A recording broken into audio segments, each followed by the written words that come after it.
Hello दोस्तों, आज हम मॉडल सेट पेपर 2 का 51 से 100 तक का ऑब्जेक्टिव का सॉल्यूशन करेंगे हम लोग साथ मिलके, जो बिहार बोर्ड द्वारा ऑनलाइन मोड में जारी किया गया था। 1 से 50 तक मैंने पिछले वीडियो में सॉल्व कर लिए थे हम लोग साथ मिलके, जो कि इस वीडियो के डिस्क्रिप्शन में का लिंक डाल दिया गया है। आप उस वीडियो पे जाके 1 से 50 तक का सॉल्यूशन देख सकते हैं। चलते हैं हम 51 क्वेश्चन नंबर 51 पे। 51 क्वेश्चन नंबर 51 है, यदि एक उदग्र खंभे की ऊंचाई तथा उसकी भूमि पर छाया, यानी एक मतलब उदग्र खंभा लगा हुआ है और उसी का भूमि पर छाया बन रहा है, और खंभा जितना उतना छाया होगा। अगर खंभा को हम x मानते हैं, ये अगर x मीटर है तो मतलब क्या बोलते हैं, इसकी छाया भी x मीटर बनेगा। ये 90 डिग्री है क्योंकि खंभा 90 डिग्री पे खड़ा रहता है। तो यहाँ से बोल रहा कि उन्नयन कोण यही बनता है, ये थीटा वाला जो हम थीटा डाल रहे हैं। तो यहाँ से उन्नयन कोण बोलेंगे तो उन्नयन कोण इसके इस कोण के सामने वाला भुजा लंब होता है, तो ये लंब x है, और ये इसी के क्या सटा हुआ भुजा ये जो है ये आधार है x। तो x बटे x, और ये किसको रिप्रेजेंट कर रहा है, यानी लंब बटे आधार, ये 10 को रिप्रेजेंट करता है 10, और ये थीटा एंगल पर है तो थीटा। x से x एक बार में कट जाएगा, इसका वैल्यू 1 आएगा, तो 10 थीटा। तो 10 45 का वैल्यू 1 होता है, 10 45 डिग्री का वैल्यू 1 होता है, तो 10 थीटा बराबर 10 45 लिख सकते हैं। और यहाँ से 10 हट जाएगा तो थीटा का मान 45 डिग्री आ जाएगा, जो कि ऑप्शन नंबर सी हो जाएगा, जो कि मेरा ऑप्शन नंबर सी हो जाएगा आंसर। चलते हैं अगले क्वेश्चन पे 52 पे। 52 है, यदि ए और बी दो ऐसे न्यून कोण हैं, ए और बी दो ऐसे न्यून कोण हैं, साइन ए बराबर कॉस बी, बोल दिया साइन ए बराबर कॉस बी, तो बोला है साइन ए जो है वो किसके हैं, वो कॉस बी के बराबर है, साइन ए कॉस बी के बराबर है। तो यहाँ से क्या करेंगे, किसी एक को चेंज कर लेंगे, या तो यहाँ हम क्या करेंगे, या तो यहाँ साइन ए को चेंज कर लेंगे या फिर कॉस बी को चेंज कर लेंगे 90 प्लस 90 माइनस थीटा पे। तो हम साइन ए को ही लिख लेते हैं कॉस 90 माइनस थीटा। इसको हम क्या लिख सकते हैं इसको लिख सकते हैं cos 90 degree minus theta, cos 90 degree minus theta. तो ये क्या हो जाएगा, cos 90 minus theta sine theta हो जाता है, और थीटा की जगह पर क्या है यहाँ पे थीटा की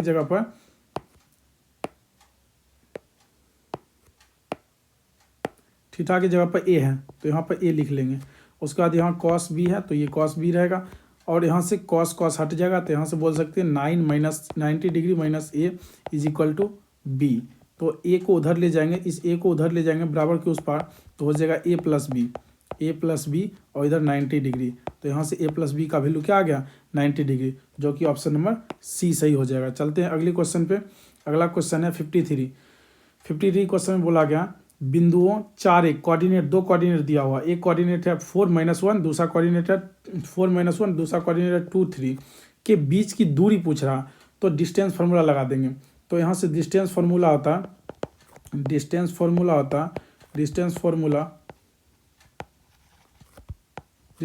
होता root under x1 minus x2 का whole square plus y1 minus y2 का होल स्क्वायर। बस सॉल्व कर लेंगे इसी पे। इसको हम x1 y1 मान लेंगे, ये हो गया x1 y1, इसको बोल लेंगे x2 y2, बस यहाँ से कर लेंगे। तो यहाँ x1 कितना है 4, तो यहाँ से हो जाएगा 4 माइनस x2 2 है, तो 4 माइनस 2 का होल स्क्वायर प्लस यहाँ से y1 ये है y1, तो -1 है, तो -1 और माइनस y2 3 है, तो 1 माइनस 3 का होल स्क्वायर का स्क्वायर रूट है। उसके बाद कब चलते हैं 4 में 2 चला जाएगा, 4 में से ये 2 चला जाएगा तो बचेगा 2 का स्क्वायर, और प्लस यहाँ -1 और -3 दोनों मिला के -4 हो जाएगा, और -4 का स्क्वायर कर लेंगे, तो यहाँ से हो जाएगा, और इसका स्क्वायर रूट है, तो यहाँ से 2 का स्क्वायर 4 हो जाएगा, और यहाँ -4 का स्क्वायर प्लस 16 हो जाएगा, का स्क्वायर रूट हो जाएगा, का स्क्वायर रूट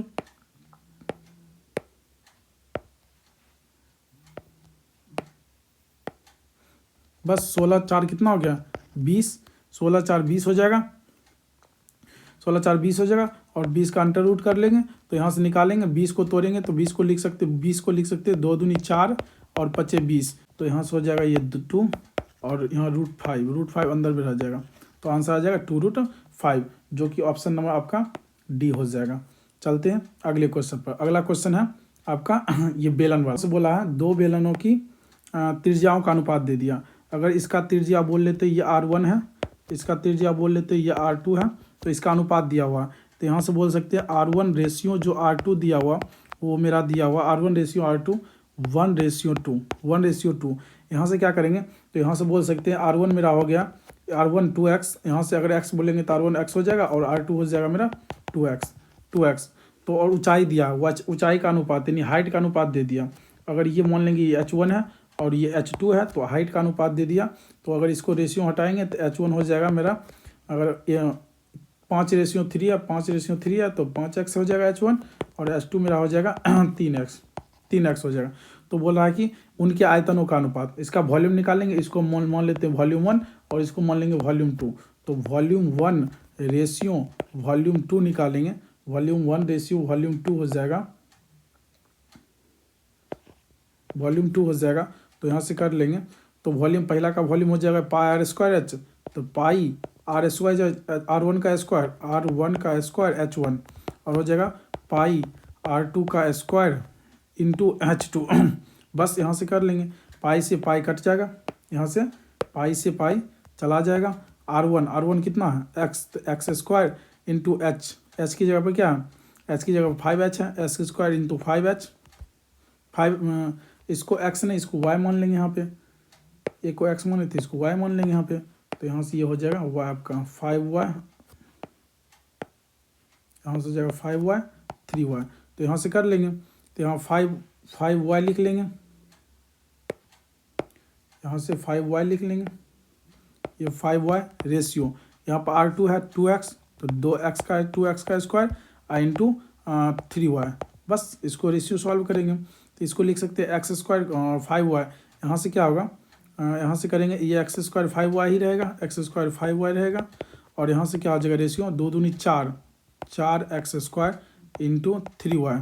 तो यहाँ से क्या होगा y से y चला गया, x स्क्वायर से x स्क्वायर चला गया, तो यहाँ से हो गया 5 रेशियो और यहाँ से हो जाएगा 4×3 12, 4×3 12, तो 5:12 आ जाएगा, जो कि आपका ऑप्शन नंबर क्या है, जो कि आपका ऑप्शन नंबर सी दिया हुआ, ऑप्शन नंबर सी। चलते हैं अगले क्वेश्चन पे। आशा करते हैं आप बातों को समझ रहे होंगे।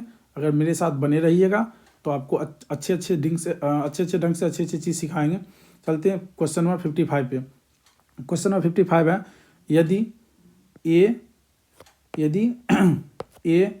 1 4 5 x 5 और 12 का माध्य दिया हुआ 7, तो माध्य बराबर होता है प्रेक्षणों का योग बटे प्रेक्षणों की संख्या। सबको जोड़ेंगे तो 1 + 4 + x + 12, x + 5 + x + 12, एक 5 छूट रहा है तो यहाँ से लिखेंगे 5 + 12, ये कितना 5 संख्या हो गया, तो 5 से डिवाइड कर देंगे, 1 2 3 4 5 संख्या है, 1 2 3 4 और एक x 5 संख्या है और इसका माध्य दिया हुआ 7।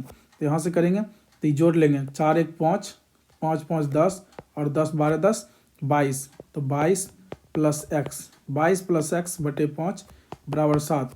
तो यहाँ से क्या करेंगे 22 + x 22 + x = 7 × 5।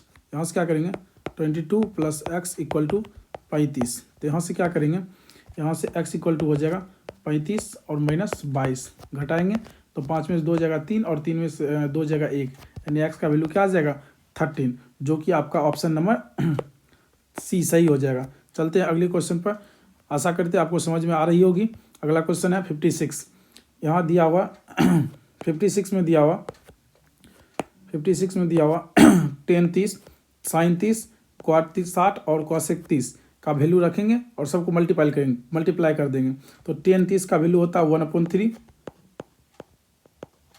इंटू साइन 30 का वैल्यू होता है 1/2 गुने cos 60 का वैल्यू होता है cot 60 का वैल्यू, जो साइन 30 का वैल्यू होता है वही cot 60 का वैल्यू होता, तो cot 60 का वैल्यू भी हो जाएगा 1/√3 इंटू cosec 30, जो साइन 30 का वैल्यू होता है उसी का उल्टा हो जाएगा cosec 30 का वैल्यू, तो यहाँ से हो जाएगा 2। तो यहाँ से सॉल्व करेंगे तो यहाँ से बहुत सारी बातें कट जाएंगे, जो कि आपका बहुत सारी बातें कट जाएगा।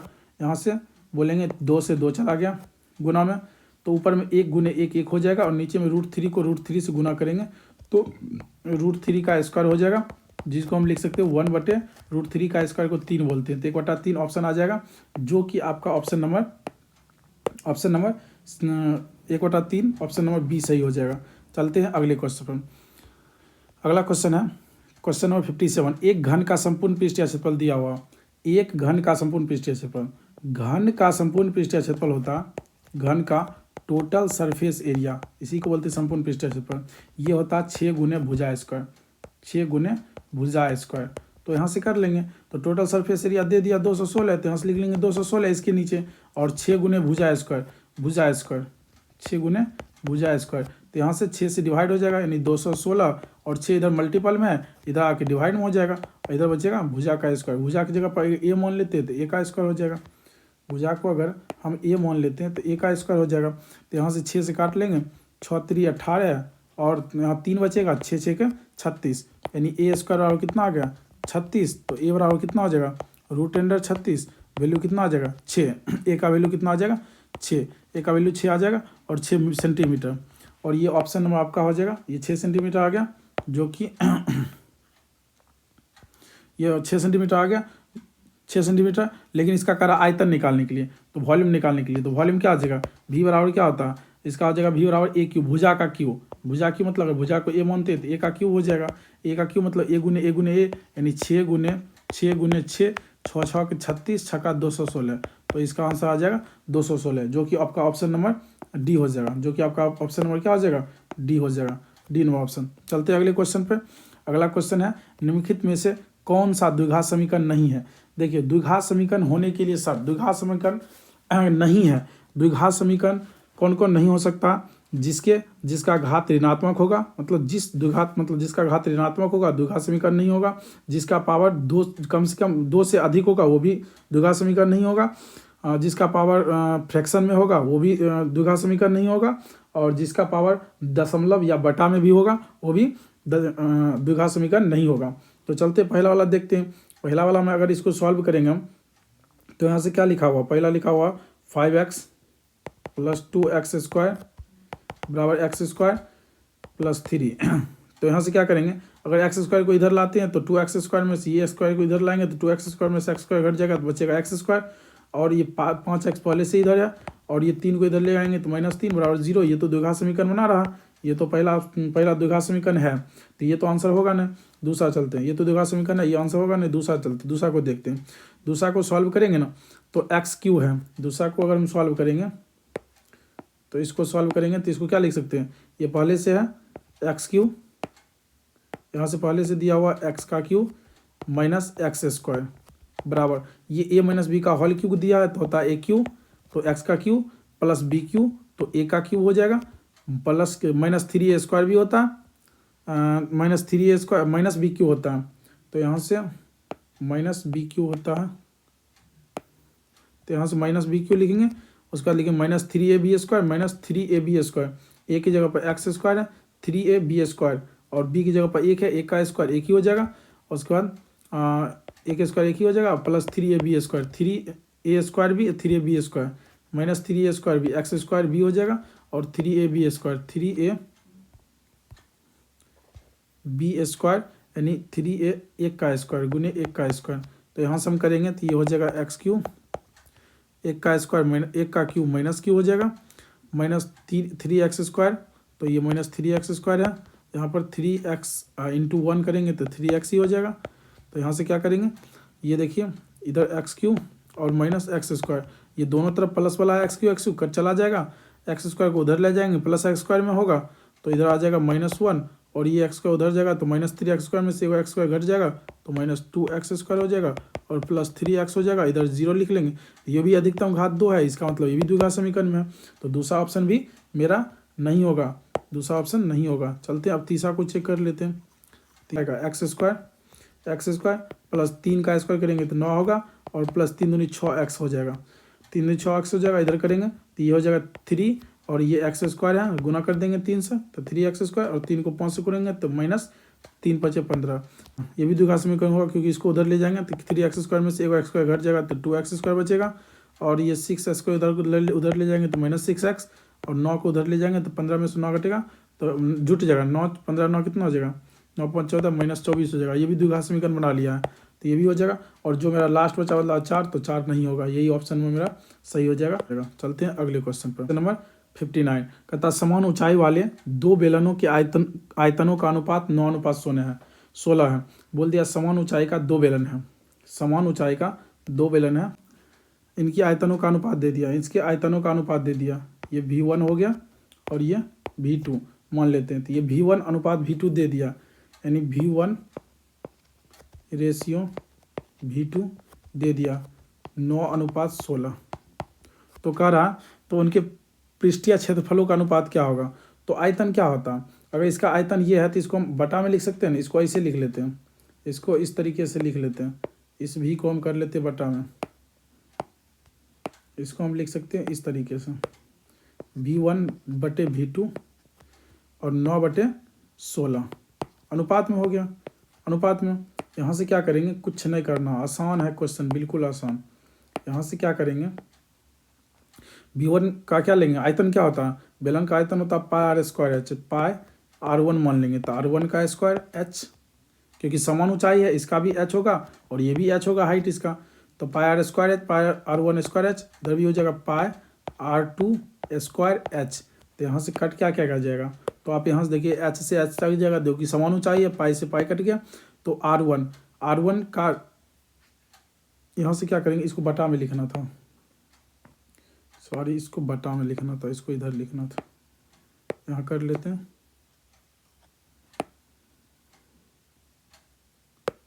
इसको बटा में लिखना था, बटा में लिखना था पाई r2 का होल स्क्वायर इंटू h, तो यहाँ से 9/16 लिखना था। तो यहाँ से पाई से पाई कट गया, तो यहाँ पाई से पाई कट गया और h से h कट गया, तो यहाँ से क्या बोलेंगे, तो यहाँ से बोलेंगे कि r1 का स्क्वायर बटे r2 का स्क्वायर बराबर कितना आ गया 9/16। तो यहाँ से हम ये कर सकते हैं कि r1/r2 निकालेंगे तो रूट क्या आ जाएगा 9/16, तो यहाँ से वर्गमूल कितना निकलेगा 3/4। तो यहाँ से r1 कितना आ गया, तो यहाँ से हम बोलेंगे ये जो r1 है ये r1 आ गया 3 और r2 कितना आ गया 4, r1 3 और r2 कितना आ 4, रेशियो में आ गया, r1 और r2 का रेशियो आ गया इतना। तो बोल रहा है इसमें क्षेत्रफलों का अनुपात, तो इसका क्षेत्रफल जो होता है बेलन का क्षेत्रफल जो होता है, बेलन के क्षेत्रफलों का अनुपात बक पृष्ठीय क्षेत्रफल का, तो बेलन का बक पृष्ठीय क्षेत्रफल ए को मान लेते एरिया 1, ए को मान लेते एरिया 2, तो क्षेत्रफल का πr/l होता है, क्या बोलते हैं 2πr/h होता है, बक पृष्ठीय क्षेत्रफल होता है 2πr/h, 2πr1 इंटू h हो जाएगा, नीचे में 2πr1 into r2 into h हो जाएगा। सिंपल सी चीज़ है, बस और कुछ नहीं करना। यहाँ से बोलेंगे 2 से 2 कट गया, पाई से पाई कट गया, h से h कट गया, तो r1 कितना है, तो r1 3 है और r2 कितना है 4, बस सिंपल है 3/4 तो क्या आ जाएगा 3:4, कितना हो जाएगा 3:4, तो इसके 3:4 आ जाएगा, जो कि ऑप्शन नंबर ए सही हो जाएगा। चलते हैं अगले क्वेश्चन पर। अगला क्वेश्चन क्या है मेरा, इसको पहले मिटा लेते हैं, यहाँ तक आप देख लीजिए, यहाँ तक लिख लीजिएगा, एक बार दिखाते हैं, स्क्रीनशॉट ले लीजिएगा। चलिए अगले क्वेश्चन पे चलते हैं। 61 में क्या करते हैं, 61 क्वेश्चन बिल्कुल ही आसान है।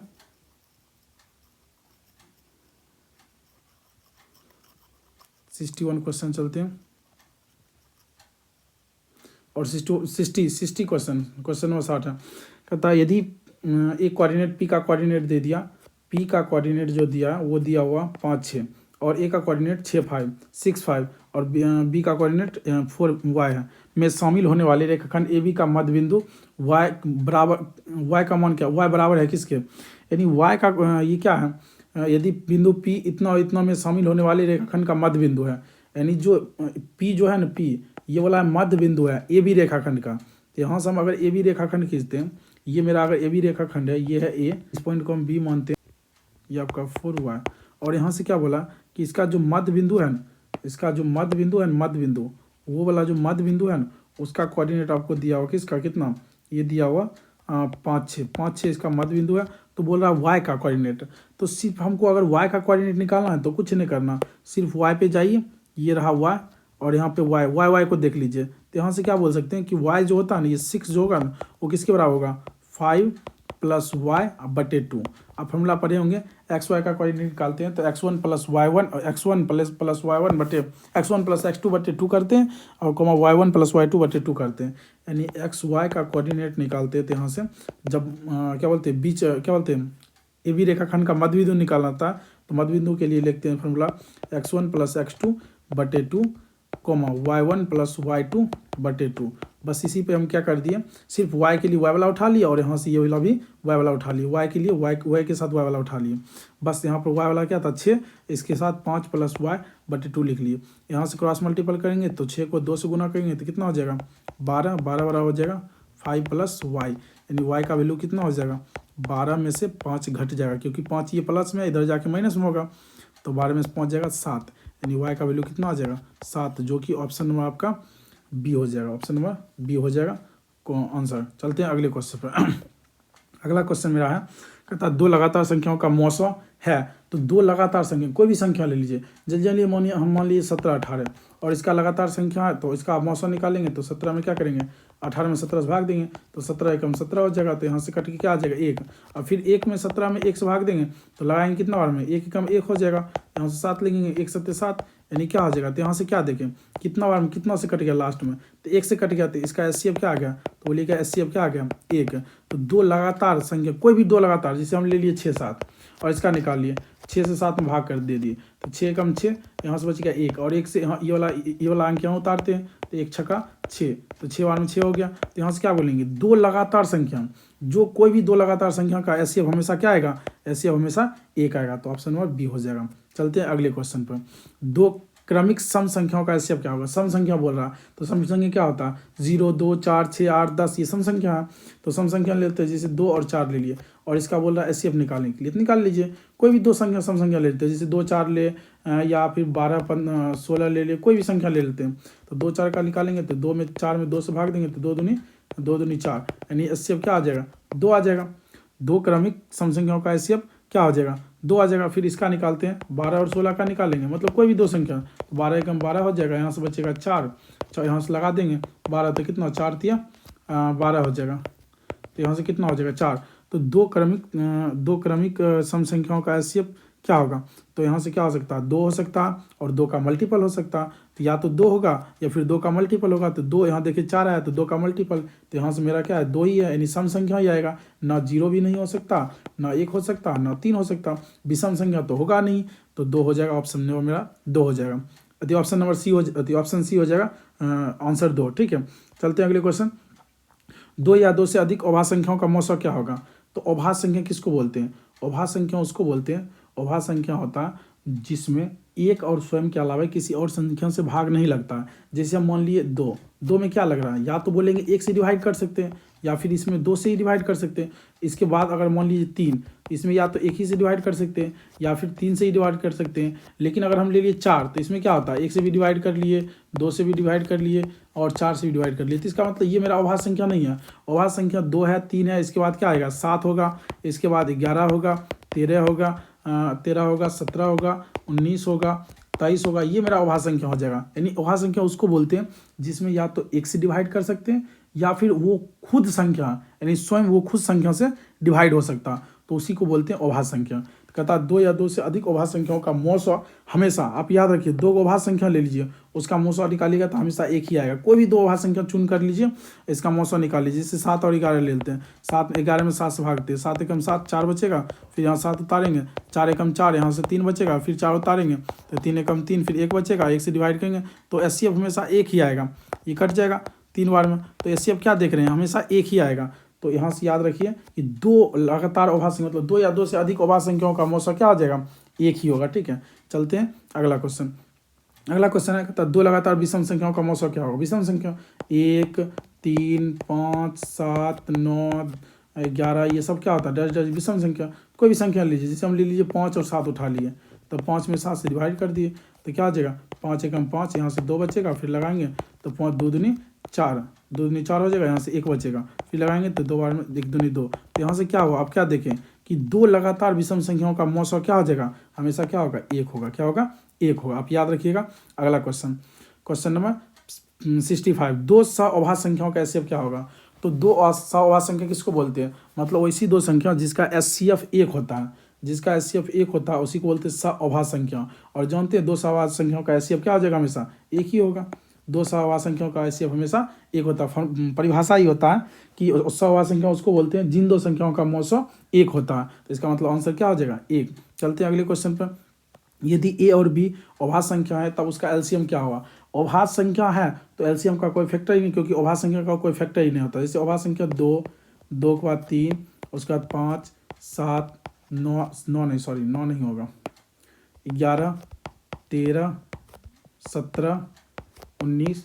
तो ये अभाज्य संख्या है। और जब इसका एलसीएम निकालना शुरू करेंगे ना तो कोई भी दो संख्या ले लीजिए। जैसे हम ले लिए एक संख्या ले लेते 5 और एक संख्या ले लिए 11। इस दोनों संख्या का निकालना एलसीएम। कोई भी दो संख्या, इसको मान लिए ए, इसको मान लिए बी, और इसका अभाज्य, इसका ए बराबर 5 ले लिए, बी बराबर 11 ले लिए, दो अभाज्य संख्या, इसका एलसीएम निकालेंगे तो इसका कोई भी अभाज्य संख्या का कॉमन फैक्टर होता ही नहीं, कोई भी कॉमन फैक्टर नहीं होता है। और जब कॉमन होगा ही नहीं तो इसका मतलब उसका मल्टीपल ही उसका एलसीएम होगा। इसका मतलब ये कह सकते हैं कि ए और बी दो अभाज्य संख्या है तो इसका दो अभाज्य संख्या है तो इसका एलसीएम जो होगा इस दोनों का मल्टीपल होगा, यानी ए गुने बी होगा, और जो कि आपका ऑप्शन नंबर सी दिया है। अगले क्वेश्चन पे चलते हैं। अगला क्वेश्चन है 67। छोटी से छोटी भाज्य और अभाज्य संख्याओं का एचसीएफ तथा एलसीएम का गुणनखंड होगा। कहता कि छोटी से छोटी भाज्य, सबसे छोटा भाज्य संख्या कौन होगा? तो बोलेंगे 2 होगा सबसे छोटी संख्या भाज्य संख्या। और भाज्य संख्या बोलेंगे तो 4 होगा। सबसे छोटी भाज्य संख्या बोलेंगे तो मेरा हो जाएगा 4, भाज्य संख्या ये 4 हो जाएगा। और सबसे छोटी अभाज्य संख्या बोलेंगे, अभाज्य संख्या, तब हम ले लेंगे 2। तो कहता है कि इसका एचसीएफ और एलसीएम निकालिए। तो इस दोनों का एचसीएफ जब निकालेंगे तो पता है एचसीएफ क्या हो जाएगा? तो इसका एचसीएफ हो जाएगा 2, क्योंकि 2 से दोनों में डिवाइड हो सकता है। इस दोनों संख्या में 2 से दोनों में डिवाइड हो सकता है तो एचसीएफ 2 हो जाएगा। और एलसीएम जब निकालेंगे इसका तो क्या हो जाएगा? एलसीएम 4 हो जाएगा, क्योंकि वैसी संख्या जिसमें मतलब जिस संख्या में इन दोनों से डिवाइड होता है, तो ये जो एलसीएम ले रही है इसमें 4 से भी डिवाइड हो रहा और ये 2 से भी डिवाइड हो रहा, तो इसका एलसीएम 4 हो जाएगा। कहता है इसका गुणनखंड होगा, मतलब छोटी का गुणनखंड होगा तो गुणनखंड क्या हो जाएगा? कहता है कि छोटी से छोटी संख्या भाज्य और अभाज्य संख्याओं का एचसीएफ तथा एलसीएम का गुणनखंड या गुणनफल बोल रहा। ये गुणनखंड नहीं होना चाहिए, इसका गुणनफल होना चाहिए। यहाँ गुणनफल लिखा होना चाहिए। ऑप्शन नंबर डी हो जाएगा, क्योंकि गुणनफल बोलेगा एलसीएम और एचसीएफ का गुणनफल, तो दोनों गुना कर देंगे। 4 गुने 2 कितना हो जाएगा? 8, और जो कि ऑप्शन नंबर मेरा डी हो जाएगा। चलते हैं अगले क्वेश्चन पे। अगला क्वेश्चन है 68। बोला है दो संख्याओं का गुणनफल दिया हुआ, दो संख्याओं का गुणनफल दिया हुआ, मतलब दो संख्याओं को गुना करके दे दिया। कितना दे दिया? 8670। यानी दो संख्या, अगर एक संख्या को ए मान लेते हैं और दूसरा संख्या को बी मान लेते हैं तो इस दोनों का गुणनफल बोल दिया, ए और बी का गुणनफल दे दिया 8670।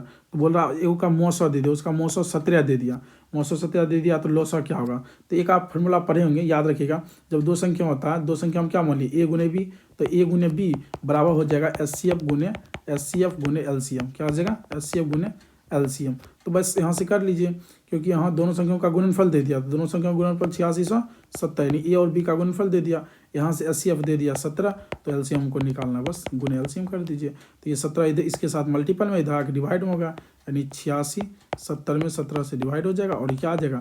एलसीएम आ जाएगा। क्या आ जाएगा? एलसीएम आ जाएगा। तो यहाँ से कर लेंगे, यहाँ से डिवाइड करेंगे, 17 5 85, 17 5 85 हो जाएगा और एक बचेगा, 17 कम 17 0, यानी एलसीएम जो आ जाएगा मेरा 510 हो जाएगा। कितना हो जाएगा? 572 10, जो कि ऑप्शन नंबर डी हो जाएगा। क्या हो जाएगा? Option number D option number D हो जाएगा। चलते हैं अगले क्वेश्चन पर। अगला क्वेश्चन मेरा है, कहता 69 6 8 और 22 का लॉसो और मोसो का अनुपात क्या होगा? पहले इसका हम क्या करते हैं? फैक्टर कर लीजिए। अगर 6 का फैक्टर करेंगे, अगर फैक्टर विधि से करते हैं, 6 को क्या लिख सकते हैं? तो बोलिएगा 2 × 3 लिख सकते हैं। और 8 को क्या लिख सकते हैं? तो बोलिएगा 2 × 2 × 2 कर सकते हैं। अगर नहीं आता है समझ में तो बगल में यहाँ से फैक्टर तोड़ लीजिए, एलसीएम जैसा। 2 से लगाएंगे तो ये 3 आ जाएगा, 8 को तोड़ेंगे तो क्या आ जाएगा? 2 से लगाएंगे 4 और 2 से लगाएंगे तो 2, और यहाँ 22 को करेंगे तो क्या होगा? 2 से लगाएंगे तो 11 आते हैं। यहाँ से क्या देखें? 22 को करते हैं तो 2 गुने 11 लिख सकते हैं। तो यहाँ से क्या देखें? मतलब एचसीएफ किसको बोलते हैं? एचसीएफ बोलते हैं जो तीनों में मिलेगा, ठीक है, जो तीनों में कॉमन होगा। यानी एचसीएफ मतलब ही होता है हाईएस्ट कॉमन फैक्टर, यानी जो ज़्यादा से ज़्यादा कॉमन आ सके। तो ज़्यादा से ज़्यादा और कॉमन कौन आ रहा है? तो बोलेंगे सिर्फ 2 ही आ रहा है जो सम में है, सम में कॉमन आ रहा है, तो इसका मतलब HCF जो हो जाएगा मेरा वो 2 हो जाएगा। LCM बोलते हैं कि जो मिलता है उसको भी लेते हैं, ठीक है। LCM होता है lowest common factor, lowest common multiple, यानी ऐसा मल्टीपल, जैसे अगर मल्टीपल करने का मतलब कि LCM निकालने का एक और तरीका, LCM जैसे अगर किसी नंबर का बोले, जैसे 6 का LCM बोले तो 6 का पहाड़ा पड़ी 6 दूनी 12, 6 3 18, 6 चौक 24, 6 5 30, और यहाँ से करेंगे 8 का करेंगे तो 8 का हो जाएगा 8 दूनी 8, 8 दूनी 16, 8 3 24, 8 चौक 32, डैश डैश डैश, फिर इसके 22 से करेंगे तो 22 दूनी 22, 22 दूनी 44, 22 3 66, 22 चौक 88, 22 5 110, इस तरीके से। तो यहाँ से भी करेंगे तो ये तरीके से, मतलब जो तीनों में मिलेगा, जहाँ जाके तीनों में मिलता है, यानी यहाँ से कह सकते हैं इतना ये करने का कोई ज़रूरत भी नहीं है।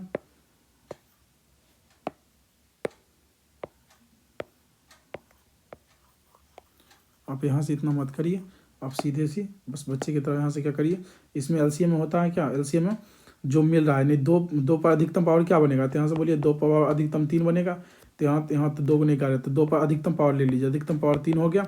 और कौन कौन बचा हुआ है, तो बोलेंगे एक 3 बच गया और एक 11 बच गया, जो बच गया उसको भी लिख लेते हैं 3 गुने 11, बस कर लीजिए। 2 का अधिकतम पावर 2 का 3, 2 दूनी 4 दूनी 8 हो जाएगा, 8 3 24, और 24 को 11 से गुना करेंगे तो 24 गुने 11 कर लेंगे, तो 11 चौक 44 के 4 बाकी 2, 11 दूनी 22 2 24, तो 200 4 बाकी 4, 11 दूनी 22 4 26 हो जाएगा, 22 4 26 हो जाएगा, तो यहाँ से 264 आ जाएगा।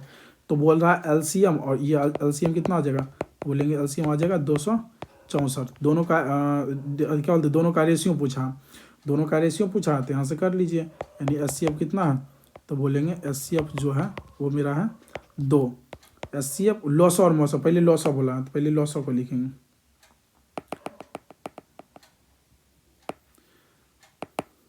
तो यहाँ से कर लेंगे LCM का LCM रेशियो HCF, LCM और HCF का रेशियो कर दिए, तो LCM कितना आ गया, तो बोलेंगे 264, और रेशियो कितना आ गया HCF 2, काट लेंगे 2 एकम 2, 2 3 6, 2 दूनी 4, 2 से फिर काटेंगे 2 एकम 2, तो 132 रेशियो 1 आ गया, कितना आ गया 132 रेशियो 1, जो कि ऑप्शन नंबर मेरा ए हो जाएगा। क्या हो जाएगा, ऑप्शन नंबर ए हो जाएगा, जो कि दिया हुआ। चलते हैं अगले क्वेश्चन पे। अगला क्वेश्चन बहुत ही अच्छा क्वेश्चन था। अगला क्वेश्चन निकलते हैं, संख्या 50, क्या बोला, संख्या 50 और 60 का HCF क्या होगा। सिंपल सी है, दोनों का फैक्टर तोड़ लीजिए आप। अगर 50 का फैक्टर तोड़ेंगे तो क्या लिख सकते हैं, 2 से लगाएंगे यहाँ 25, फिर 5 से लगाएंगे कितना होगा 5, यानी इसका हो जाएगा फैक्टर 50 का, इसको लिख सकते हैं 2 गुने 5 का स्क्वायर। और यहाँ से HCF LCM कर लीजिए, LCM निकालेंगे तो क्या हो जाएगा, तो बोलेंगे 60 का तोड़ लीजिए फैक्टर, 2 से तोड़ेंगे 30, 2 से तोड़ेंगे 15, और यहाँ 3 से लगाएंगे तो 3 5 15, तो यहाँ से लिख सकते हैं 2 का स्क्वायर गुने 3 गुने 5। तो यहाँ से क्या कर लेंगे, सबसे अधिकतम पावर जो होगा, तो यहाँ से क्या कर लेंगे, पहले यहाँ से ये 60 का था, सॉरी ये था 60 का फैक्टर, ये 60 का फैक्टर है, हम LCM लिख दिए 60 का फैक्टर है। तो यहाँ से LCM क्या आ जाएगा, तो बोलेंगे जो अधिकतम पावर होता है, अधिकतम पावर क्या है, तो 2 पर पावर 2, तो ये कर लेंगे, और अधिकतम 5 पावर 2, और गुने 1 3 बचेगा, कर लीजिए 2 दूनी 4 गुने 5 25, और गुने 3, तो 25 चौका 100, 100 किया 300, यहाँ से कितना हो जाएगा LCM 300 हो जाएगा।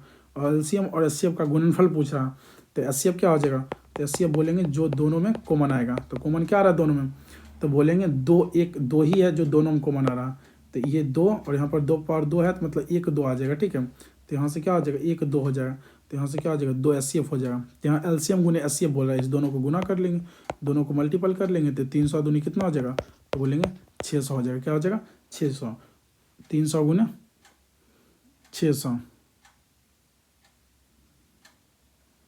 नहीं 5 भी कॉमन आ रहा है, 1 1 5 भी कॉमन आ रहा है, तो HCF 5 भी ना, 5 भी नहीं लिखेंगे, तो यहाँ से 5 भी हो जाएगा, 5 दूनी 10 हो जाएगा, कॉमन कितना हो जाएगा 10 हो जाएगा, HCF 10 हो जाएगा। तो 10 गुने 300 करेंगे, और 300 को 10 से गुना करेंगे तो आ जाएगा 3000, कितना आ जाएगा 3000, जो कि ऑप्शन नंबर मेरा डी हो जाएगा, जो कि ऑप्शन नंबर डी करेक्ट हो जाएगा। चलते हैं अगले क्वेश्चन पर। अगला क्वेश्चन है आपका 71, कहता है एक दी 71 करा यदि 65 और 171 का HCF ये दिया हुआ, ये HCF ये है, तो पहले इस दोनों का एचसीएफ निकाल लेते हैं। अगर 65 से हम डिवाइड कर लेते हैं 177 में डिवाइड करते हैं तो कितना बार में चला जाएगा, तो 1 बार में, एक बार में 65 चला जाएगा, 7 में पहुंच जाएगा 2, और यहाँ से 11 में से 6 जाएगा तब 5, यहाँ से फिर डिवाइड इसको 65 को यहाँ लिख लेंगे तो एक बार में 52 चला जाएगा, 52 लगाएंगे तो यहाँ 3 और यहाँ 1, फिर यहाँ से फिर यहाँ 13 से डिवाइड करेंगे 52 में तो हो जाएगा 13 चौका 52, यानी 13 से क्या हो गया, कट गया। 13 से जिससे कट जाता है लास्ट में वही एचसीएफ होता है मेरा, तो यहाँ से एचसीएफ क्या हो गया, तो बोलेंगे एचसीएफ आ गया, एचसीएफ आ गया 13, कितना आ गया 13, और एचसीएफ दिया कितना है, तो बोलेंगे 65m minus 177 is equal to 13 हो जाएगा। तो यहाँ से बोलेंगे 65m इक्वल टू 13 प्लस कितना हो जाएगा 117, तो यहाँ से बोलेंगे m इक्वल टू क्या हो जाएगा 13 प्लस 117, ऐड कर देंगे तो दोनों को ऐड करेंगे तो कितना हो जाएगा, ये दोनों को ऐड करने पर मेरा आ जाएगा 7 3 10 की 0 बाकी 1 और 1 1 2 1 3 और यहाँ 130 हो जाएगा। 65m बराबर 130, तो m बराबर कितना हो जाएगा 65 यहाँ था, इधर भाग में आ जाएगा तो 65 से डिवाइड करेंगे तो कितना हो जाएगा 2 बार में कट जाएगा। तो यहाँ से क्या बोलेंगे m का वैल्यू कितना आ गया 2, और m का वैल्यू ही निकालना था, m का वैल्यू कितना आ गया, तो बोलेंगे m का वैल्यू 2 आ गया। तो ऑप्शन नंबर मेरा क्या हो जाएगा, तो बोलेंगे ऑप्शन नंबर मेरा बी हो जाएगा, ऑप्शन नंबर बी हो जाएगा। चलते हैं अगले क्वेश्चन पर 72।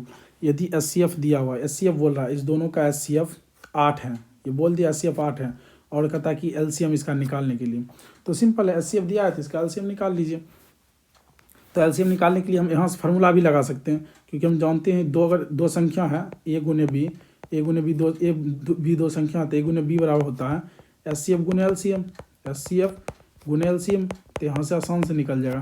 तो यहाँ से एचसीएफ दिया हुआ क्या, दो संख्या दिया हुआ 392 गुने 3216 बराबर कितना हो जाएगा, एचसीएफ दिया हुआ 8 और गुने एलसीएम हमको निकालना, एलसीएम निकालना। तो यहाँ से क्या बोल सकते हैं, तो 392 इंटू 3216 और बटे यहाँ 8 से डिवाइड करेंगे इक्वल टू हो जाएगा एलसीएम, एलसीएम। तो यहाँ से बोल सकते हैं एलसीएम इक्वल टू हो जाएगा, डिवाइड कर लेंगे, यहाँ से डिवाइड करेंगे 8 से डिवाइड करेंगे तो कितना हम कटेगा, तो यहाँ से बोलेंगे 8 से कटेगा 8 चौक 32 और 8 9 72, 49 बार में कट जाएगा।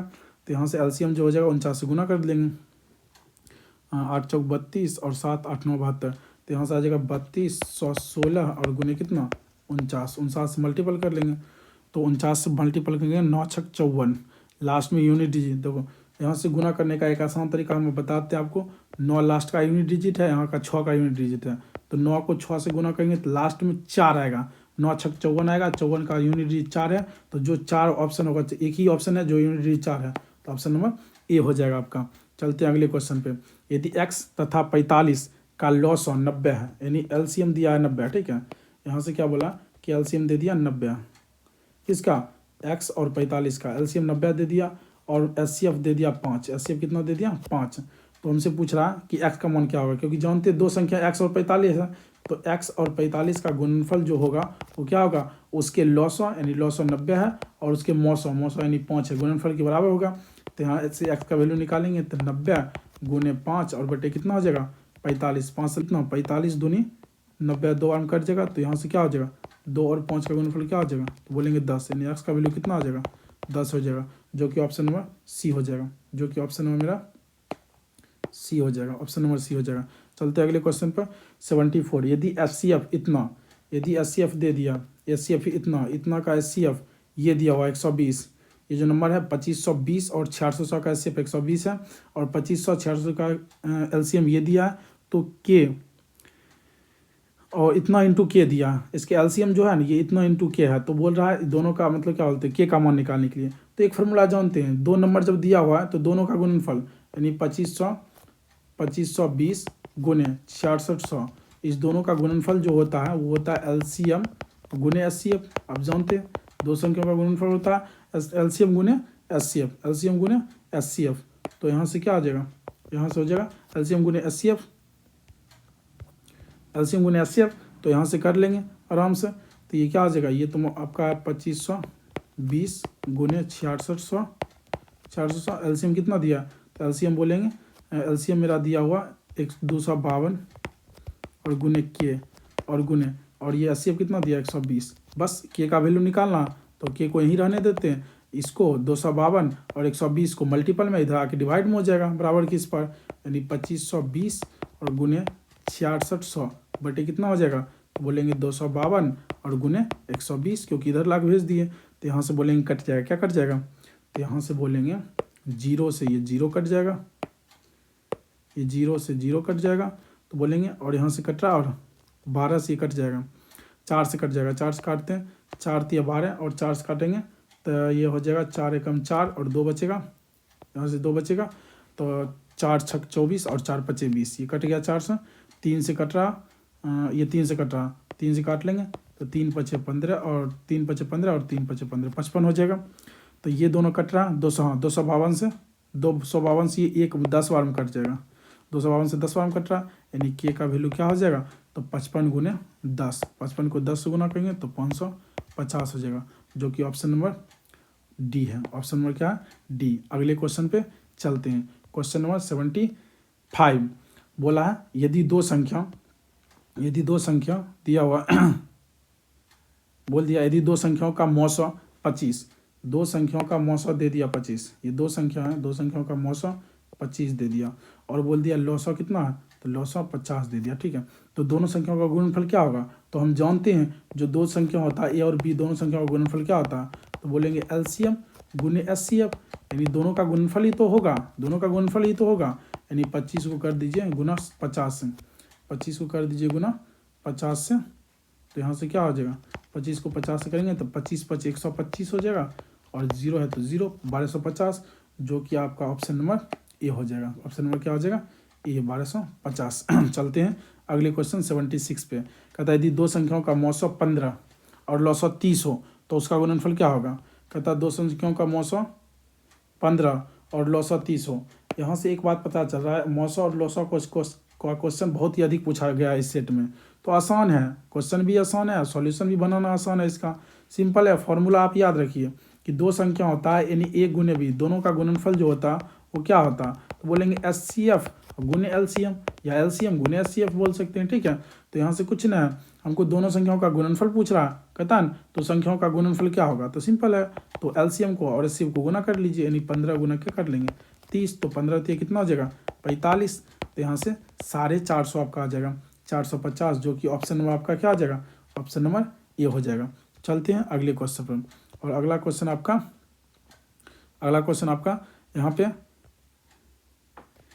77। अगला क्वेश्चन 77 में क्या बोला, यूक्लिड विभाजन एल्गोरिथम दो धनात्मक संख्याओं के निम्न में से किसे प्रकलित करने की तकनीक है। तो आप जानते हैं, आप पढ़े होंगे कि यूक्लिड विभाजन के द्वारा हम किसको निकालते हैं, तो मौसों को निकाला जाता है। किसको निकालता, मौसों को। तो याद रखिए यूक्लिड विभाजन के द्वारा मौसों को निकाला जाता है। अगला चलते हैं, किसी धनात्मक पूर्णांक ए और बी के लिए ए बी मौसा, यहाँ देखिए ए बी मौसा ए बी लौसा निम्न किसके बराबर है, तो दो संख्याओं का मौसा क्या हो जाएगा, लौसा क्या हो जाएगा, उनका गुणनफल होगा, यानी ऑप्शन नंबर क्या हो जाएगा, सी हो जाएगा, क्योंकि दो संख्या ए बी है और उसका क्या निकालना है, लौसा निकालना, तो दोनों को गुना कर लीजिए, तो दोनों को गुना करेंगे तो ए इंटू बी हो जाएगा, वो बराबर हो जाएगा, किसके बराबर हो जाएगा, लौसा के बराबर हो जाएगा। अगला क्वेश्चन चलते हैं। अगला क्वेश्चन बोला है 79, बोला है कि 6x/4y, यहाँ लिखा हुआ 6x/4y और यहाँ क्या दिया 12xy, इसका बोला मौसम। मौसम मतलब क्या होता है, हाईएस्ट मौसम, यानी एचसीएफ मतलब होता है हाईएस्ट कॉमन फैक्टर, जिसका हाईएस्ट कॉमन फैक्टर हो जाएगा। तो कॉमन मतलब कॉमन लेना है, कॉमन जो दोनों में आएगा, तो यहाँ से क्या करेंगे, क्या क्या कॉमन आ रहा है, तो यहाँ से हम बोलेंगे कि यहाँ भी 6 है और यहाँ भी 12 को हम क्या लिख सकते हैं, तो बोलेंगे 12 को लिख सकते हैं 2 गुने 6, तो यहाँ से भी 6 है तो 6 कॉमन आ गया। फिर बोलेंगे हाईएस्ट पावर यहाँ क्या है, यहाँ बोलेंगे एक्स पावर हाईएस्ट एक ही है, तो दोनों में तो एक ही पावर एक्स ले सकते हैं, तो एक्स ले लेंगे। वाई दोनों में है तो दोनों में वाई ले सकते हैं, यानी 6y क्या हो जाएगा, इसका एचसीएफ हो जाएगा, क्या हो जाएगा, एचसीएफ हो जाएगा। और 6xy ऑप्शन नंबर आपका दिया हुआ 4, क्या दिया हुआ, ऑप्शन नंबर 4, ऑप्शन नंबर 4 दे दिया 6xy। चलते हैं अगले क्वेश्चन 80, दो संख्याओं का लौसा 1500, बोल दिया है कि दो संख्या है ए और बी, उसका लौसा 1500 है।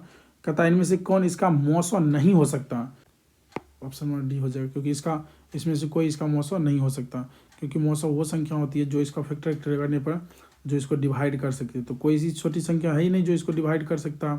अगर 300 500 संख्या होगा तो मौसा होना चाहिए दोनों को डिवाइड करता है। तो यहाँ 300 अगर लेते हैं और यहाँ 5 लेते हैं तो फिर भी दोनों को डिवाइड नहीं कर सकता। यहाँ 500 लेते हैं 3 लेते हैं फिर भी डिवाइड नहीं कर सकता, और 200 के रूप में तो बन ही नहीं सकता। यदि दो संख्याओं का लॉसो और मौसो समान है, बोला है लॉसो जितना है उतना ही मौसो है, दोनों बराबर है, तो कहता है वो संख्या क्या होगा, बोलिएगा दोनों संख्या समान होगा। चलते अगले क्वेश्चन में।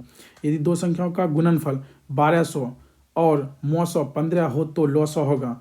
दो संख्या का गुणनफल 1200, यानी ये दो संख्या ए और बी है, ठीक है, और इसका गुणनफल कितना दे दिया 1200, और इसका मौसो और मौसो कितना दे दिया, तो बोलिएगा मौसो दे दिया 15, तो लॉसो क्या हो जाएगा, तो जानते हैं तो एलसीएम बराबर क्या हो जाएगा, एलसीएम बराबर हो जाएगा दो संख्याओं का गुणनफल बटे मौसो, यही तो होता है मौसो। तो यहाँ से क्या कर लेंगे, दो संख्या क्या दिया, तो बोलिएगा दो संख्या 1200 और बटे कितना हो जाएगा 15, 15 से भाग देंगे तो 15 छक 90, 15 से 105, 15 8 120, तो ये 8 बार में 80 बार में कट रहा है, 15 8 120 और एक जीरो है 80 बार में कट रहा है, तो इसका आंसर कितना हो जाएगा, तो बोलिएगा इसका आंसर जो हो जाएगा ये ऑप्शन नंबर डी हो जाएगा। चलते हैं अगले क्वेश्चन पर। 83 यदि एचसीएफ ए 8 मतलब दो संख्या है, एक संख्या ए है दूसरा संख्या 8 है, इसका एचसीएफ दिया है 4, इसका एचसीएफ 4 दे दिया और एलसीएम दे दिया 24।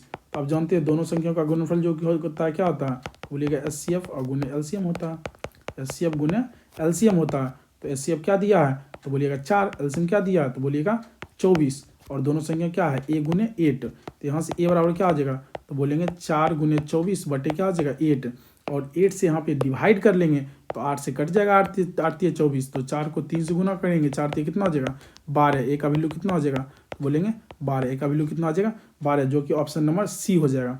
चलते हैं अगले क्वेश्चन पर।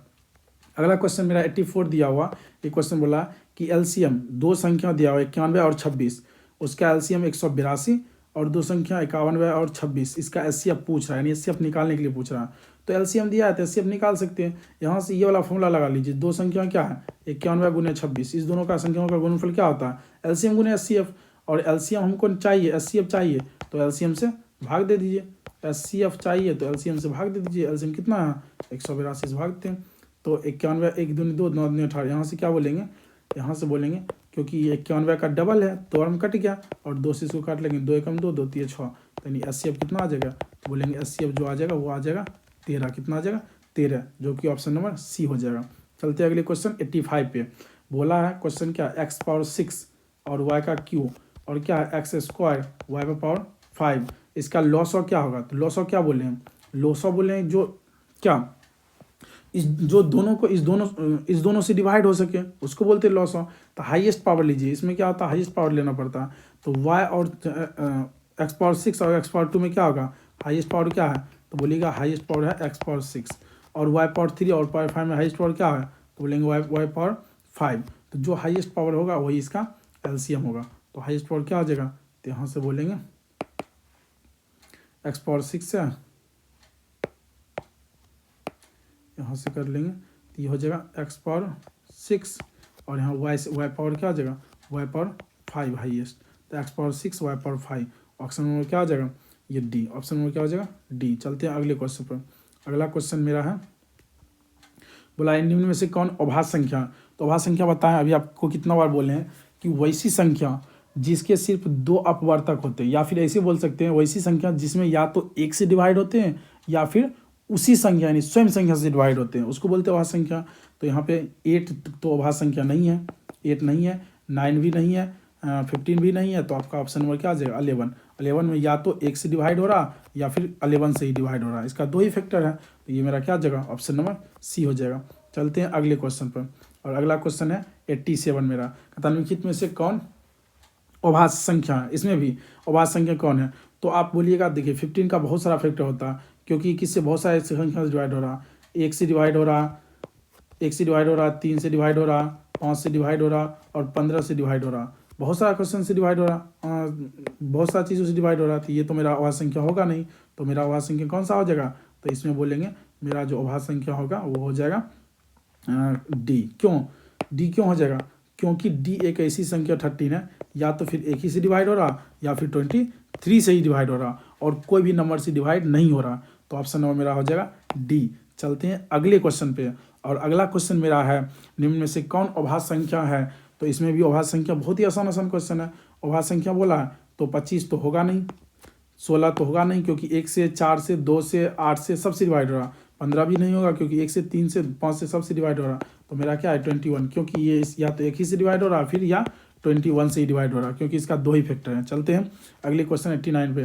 कहता कौन सा युग्म सअभाज्य है। हम आपको बताए थे सअभाज्य संख्या किसको बोलते हैं, तो बोलते हैं वैसी संख्या जिसके सिर्फ दो फैक्टर होते हैं, जिसके सिर्फ दो फैक्टर होते हैं उसी को बोलते हैं सअभाज्य होती है। क्या बोलते हैं, वैसी संख्या जिसका मौसो एक होता है, वैसी संख्या जिसका मौसो एक होता है उसी को बोलते हैं सअभाज्य संख्या।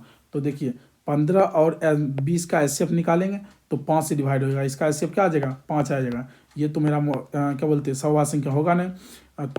9 और 16 का करेंगे तो 9 और 16 तो इसका एचसीएफ क्या हो जाएगा, इसका इसी का एचसीएफ एक आएगा, इसी का एचसीएफ एक आएगा। क्यों, क्योंकि 9 में 16 में 9 से भाग दे लीजिए, तो 9 से भाग देंगे 9 एकम 9, 9 7 16, 7 से डिवाइड करेंगे फिर वही क्या एक बार में कटेगा, एक बार में कटेगा तो एक बार में क्या हो जाएगा 7, यहाँ से बचेगा 2, 2 से डिवाइड करेंगे फिर ये 2 तिया 6, फिर यहाँ एक बचेगा 1 दूनी 2, तो यहाँ से क्या हो जाएगा कट जाएगा। तो एचसीएफ क्या हो जाएगा, तो बोलेंगे ये एक आ गया एचसीएफ, तो ये ऑप्शन नंबर बी हो जाएगा। और यहाँ 13 चौक 52, ये तो 4 बार में कट रहा है, इसका एचसीएफ 4 आ जाएगा, तो ये भी नहीं होगा। 21 चौक 84, ये भी 4 बार में कट रहा, ये भी नहीं होगा क्योंकि इसका एचसीएफ 4, इसका भी एचसीएफ 4, इसका एचसीएफ 5। और एक ऐसा ही एक ही संख्या है, यानी एक ही संख्या है कौन 9 और 16, जिसका एचसीएफ क्या आ रहा है एक आ रहा, तो ये मेरा ऑप्शन हो जाएगा। चलते हैं अगले क्वेश्चन पर। और अगला क्वेश्चन है मेरा, कहता है 5005 के कितने अभाज्य गुणनखंड है। जब इसका अभाज्य गुणनखंड पूछे ना तो बस कुछ ना करिए, इसका गुणनखंड तोड़ लीजिए। तो तोड़ेंगे तो यहाँ से 5 से लगेगा क्योंकि यूनिट डिजिट 5 है तो 5 से डिवाइड कर देंगे। यूनिट डिजिट 5 है, 5 5 एकम 5 0 0, 5 एकम 5। अब यहाँ किससे डिवाइड करेंगे, यहाँ किससे डिवाइड होगा, कोई संख्या तो हमको नहीं लग रहा कोई संख्या से डिवाइड। हाँ एक है 11 से डिवाइड हो रहा है, 11 9 99, 11 9 99 और फिर एक बचेगा तो 11 एकम 11, फिर यहाँ से 7 से लग जाएगा 63 91। तो इसका क्या बोला कितने अभाज्य गुणनखंड है, तो बोलेंगे इसका 4 अभाज्य गुणनखंड है, 4 ही तो हो गया। यहाँ पे 4 अभाज्य गुणनखंड, एक 5 आ गया, 4 अभाज्य गुणनखंड है, एक 5 आ गया, एक 11, एक 7 और एक 13, यानी 4 इसका अभाज्य गुणनखंड है। ठीक है, चलते हैं अगले क्वेश्चन पर। अगला क्वेश्चन है क्वेश्चन नंबर 91। और क्वेश्चन नंबर 91 में क्या बोला, 96 का अभाज्य गुणनखंड क्या होगा। 96 का अभाज्य गुणनखंड क्या होगा, तो 96 का तोड़ लेते हैं फैक्टर, 96 का फैक्टर करेंगे तो क्या हो जाएगा, 2 से लगाएंगे 4, 2 8 16, 2 से लगाएंगे 2 दूनी 4, 2 चौक 8, फिर 2 से लगाएंगे तो 12 दूनी 24, 2 से लगाएंगे तो कितना हो जाएगा 6, और 2 से लगाएंगे कितना हो जाएगा 3। तो इसका करा तो अभाज्य गुणनखंड कितने होंगे, तो कितना 2 आ रहा, तो यहाँ से बोलेंगे कि 2 आ रहा 1 2 3 4 5, 2 पर 5 हो जाएगा, 2 पर 5 कहाँ यहाँ पे, 2 पर 5 यहाँ पे है और 3 कहाँ यहीं पे 3 भी है। तो यहाँ से क्या बोलेंगे कि एक ही ऑप्शन है 2 पर 5 और 3, यानी क्वेश्चन ऑप्शन नंबर सी तो हो जाएगा इसका। आप चलते हैं अगले क्वेश्चन। अगला क्वेश्चन है बोला है कि 3825 के अभाज्य गुणनखंड में 3 का अधिकतम घातांक क्या होगा। बोल रहा है ये 3850 है, इसके अभाज्य गुणनखंड में तो कर लीजिए 3850 का अभाज्य गुणनखंड करेंगे तो क्या आएगा, 3850 का तोड़ेंगे तो क्या आएगा, तो बोलेंगे पहले 2 से लग रहा है, 2 से लगाइए, 2 एकम 2, 2 9 18, 2 दूनी 4, 2 बचे 10। तो यहाँ यूनिट डिजिट 5 है, 5 लगा लीजिए, 5 तिया 15, यहाँ से 4 बचेगा, 5 8 40, 5 25, फिर 5 लगाएंगे, 5 7 35, 5 तिया 15, यहाँ से नहीं लग रहा। अब कहता 3 का अधिकतम घात कितना हो सकता है, 3 का अधिकतम घात बोला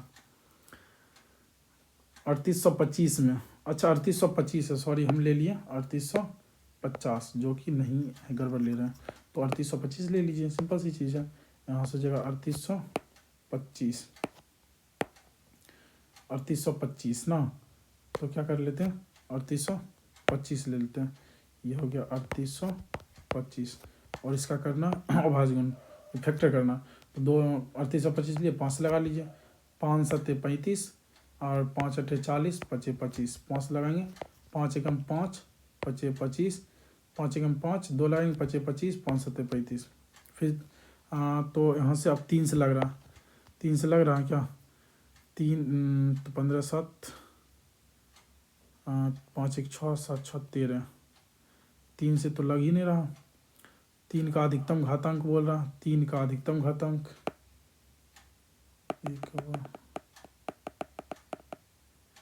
3825 है। 3 से लगाते हैं, 8 3 11, 11 2 13, 5 18। 3 से लगाते हैं, 3 एकम 3, 3 दूनी 6 और 3 7 21, 3 5 15। फिर 3 से लगाते हैं, 3 चौक 12, 3 एकम 3, 3 एकम 3 और नहीं 3 दूनी 6, ये लग जाएगा यहाँ से 3 दूनी 6, 3 दूनी 6 और 3 5 15। फिर 3 से लग रहा है, 5 2 7 4, 5 2 7 4 11। 3 से नहीं लग रहा, 5 से लगा देंगे, 5 8 40, 5 25, 5 लगाएंगे 17 5 85। तो 3 का अधिकतम घात, तो 3 2 बार ही आ रहा है। 3 कितनी बार आ रहा है, तो बोलेंगे 3 जो आ रहा है ये 2 बार आ रहा है, एक बार यहाँ एक बार यहाँ, 3 2 बार आ रहा है, तो अधिकतम घात कितना हो जाएगा 2। चलते हैं अगले क्वेश्चन पर। 93 850 के अभाज्य गुणनखंड में 5 का अधिकतम घात पूछ रहा है।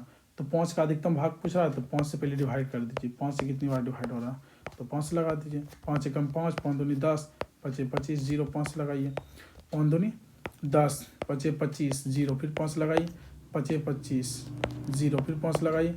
5 10 50, फिर 5 लगाइए। 5 दूनी 10, यानी कितना 5 आ गया, तो बोलेंगे 5 की संख्या 1 2 3 4 5। तो 5 को आगे 5 की संख्या, तो ये ऑप्शन नंबर क्या हो जाएगा, तो बोलेंगे ऑप्शन नंबर कितना हो जाएगा, तो बोलेंगे ऑप्शन नंबर सी हो जाएगा। चलते हैं अगले क्वेश्चन पे। अगला क्वेश्चन आपका है क्या है, 1440 में 2 का अधिकतम घात। 2 से डिवाइड कर लीजिए। 2 7 14, 2 दूनी 4 0, 2 से लगाएंगे। 2 3 6, 2 6 12 2 0, फिर 2 से लगाएंगे। 18 दूनी 36 0, 2 से लगाएंगे 9 90 आ जाएगा। 2 से लगाएंगे 45 और यहाँ 2 से नहीं लेगा, 3 से लेगा। 15 3 45, फिर 3 से लगाएंगे। 3 5 15। हमको 2 से मतलब है, 2 का अधिकतम घात बोला। 1 2 3 4 5, जो कि ऑप्शन नंबर कितना दिया है, ऑप्शन नंबर 4 दिया है। चलते हैं, ऑप्शन नंबर डी हो जाएगा। 95 में बोला 625 के अभाज्य गुणनखंड में 5 का घात क्या है, यानी 625 में 5 का गुण 5 से डिवाइड करेंगे। 5 एकम 5, 5 दूनी 10, 5 25, 5 से लगाएंगे। 5 दूनी 10, 5 25, 5 से लगाएंगे। 5 25, फिर 5 से लगाएंगे, तो यहाँ से 1 हो जाएगा। तो 5 का कितना पावर हो गया, 5 पावर 1 2 3 4, 4 को संख्या, तो 5 पावर कितना हो जाएगा, 5 पावर 4, यानी ऑप्शन नंबर क्या हो जाएगा, तो बोलेंगे ऑप्शन नंबर बी हो जाएगा। चलते हैं अगले क्वेश्चन। 96 में है 3825 का अभाज्य गुणनखंड। 3825 का अभाज्य गुणनखंड, तो देख लीजिए पहले यूनिट डिजिट देखिए। तो यहाँ से देख रहे हैं कि यूनिट डिजिट क्या है, तो आप बोलिएगा यूनिट डिजिट तो 5 है। यूनिट डिजिट 5 है, तो 5 से लगा लीजिए। पहले 5 से लगाएंगे, तो 5 7 35, 3 बचेगा। 5 7 35, 3 बचेगा। 3 पर 2 32, 5 6 30, फिर 2 बचेगा। 5 25, 5 से लगा लीजिए। तो 5 से लगाएंगे, 5 एकम 5 और 2 बचेगा। 5 25, 5 3 15, यहाँ से 3 से लग जाएगा। 3 से लगाए, 3 5 15 और 3 एकम 3, फिर 3 से लगा लीजिए। तो 17 3 51 हो जाएगा। तो यहाँ से बोलेंगे 5 पर पावर कितना हो जाएगा, तो यहाँ से बोलेंगे 5 2 गया, तो 5 पावर 2, 3 2 गया, 3 पावर 2, तो 5 पावर 2 और 3 पावर 2, तो 3 पावर 2। यहाँ देखिए, यहाँ से देखिए, आप देखिएगा एक चीज़ मिल रहा है, 3 पावर 2,